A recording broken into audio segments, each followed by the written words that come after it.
Bonjour. Mon mari a oublié les 8 dernières années et veut divorcer. Je suis avec mon mari Josh depuis que nous sommes en terminale au lycée. Nous avons rompu peu après la fin du lycée, mais nous nous sommes remis ensemble un an plus tard. Nous avons surmonté la distance, les difficultés scolaires et professionnelles, les grossesses non planifiées, les problèmes médicaux, tout. Il est mon premier tout et je ne peux pas imaginer la vie sans lui. Mais maintenant, je dois m'y habituer. Il y a 2 mois, Josh s'est réveillé à côté de moi, choqué. Il m'a demandé ce que je faisais sur sa poitrine et qui j'étais.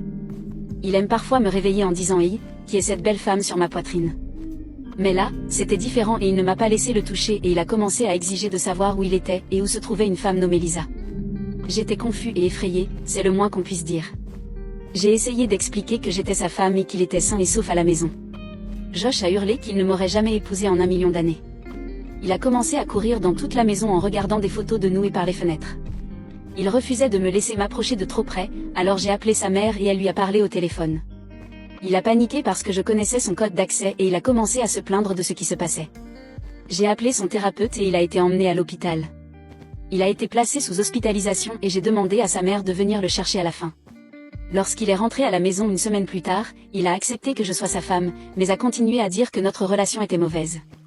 Il ne s'est pas rendu au travail pendant un certain temps et j'ai remarqué qu'il recherchait de manière obsessionnelle une femme nommée Lisa qui avait fréquenté une université qu'il avait refusée pour moi. Je n'ai jamais vu cette femme et je me suis demandé s'il n'avait pas eu une liaison dans le passé. 1 semaine plus tard, j'ai trouvé des messages de lui vers un numéro où il suppliait Lisa de lui parler mais elle disait qu'elle n'avait aucune idée de qui il était.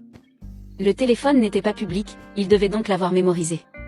J'ai interrogé sa mère à ce sujet et elle lui a demandé à quoi il a répondu « Elle est l'amour de ma vie ». Il s'est arrêté et était si désemparé qu'il a tenté de mettre fin à ses jours. Il est retourné dans l'établissement et a été évalué à nouveau. On m'a donné des options, mais je voulais qu'il rentre à la maison. Il m'a donc prescrit des médicaments. Sa sœur est restée avec nous jusqu'à ce qu'il semble stable.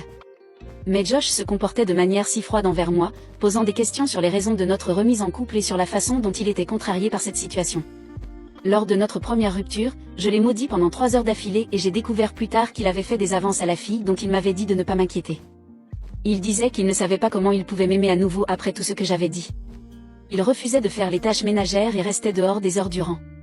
Il y a plus d'1 mois, il est venu me voir et m'a demandé le divorce. Il m'a dit que lorsqu'il m'a dit que je devais trouver quelqu'un de mieux après le lycée, j'aurais dû le faire parce qu'il ne peut pas se résoudre à m'aimer. Comment puis-je être avec quelqu'un qui est si manifestement gêné d'être avec l'ancien moi ? Je lui ai dit qu'il n'était plus ce petit garçon peu sûr de lui et qu'il était l'amour de ma vie. Il avait été publiquement embarrassé il y a des années par rapport à moi. Il n'était pas sûr que j'étais trop bien pour lui et que tout le monde le savait. Mon père, après l'avoir rencontré, m'a dit que c'était un loser. Mais j'ai rappelé à Josh que je l'avais choisi parce que je l'aimais. Je lui ai dit que nous avions dépassé ce stade et que je pensais que tout allait bien entre nous. Il ne m'a pas cru et a dit qu'il ne pouvait pas s'imaginer être heureux avec moi. Il est parti ce soir-là et est bien venu chercher ses affaires pour emménager chez sa sœur. Il me regarde avec rien d'autre que de l'apathie et ça fait mal. Sa sœur l'a incité à réessayer, il est revenu et je lui ai dit que je ne voulais pas gâcher 10 ans de vie commune à cause d'une rupture mentale. Nous étions tous 2 florissants sur le plan professionnel et n'avions pratiquement aucun problème jusqu'à ce moment-là. Nous étions en train de rénover cette même maison ensemble. Il a accepté d'essayer et nous étions bien pendant plus d'1 mois. C'était comme essayer de sortir à nouveau avec lui, mais tout semblait aller dans le bon sens. Nous avons même couché ensemble et je pensais que c'était la preuve que tout allait bien.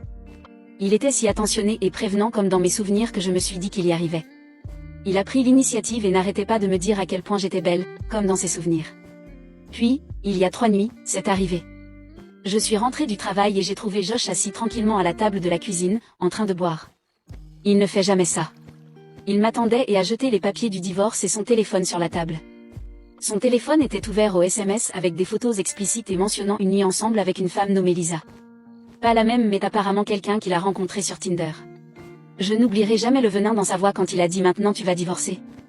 Je suis allée dans notre chambre, j'ai verrouillé la porte et j'ai juste pleuré. Je l'ai entendu partir et sa sœur l'a emmené. Elle m'a envoyé un SMS d'excuses et m'a dit qu'elle le remettait dans l'établissement, mais je lui ai dit de le prendre et de signer les papiers, mais de ne pas lui dire que j'étais là. Je suis stupéfaite. Ma mère et mon frère ont pris l'avion pour m'aider. Tout le monde est choqué et je n'arrive pas à comprendre ce qui s'est passé. Nous essayons aussi d'avoir un bébé.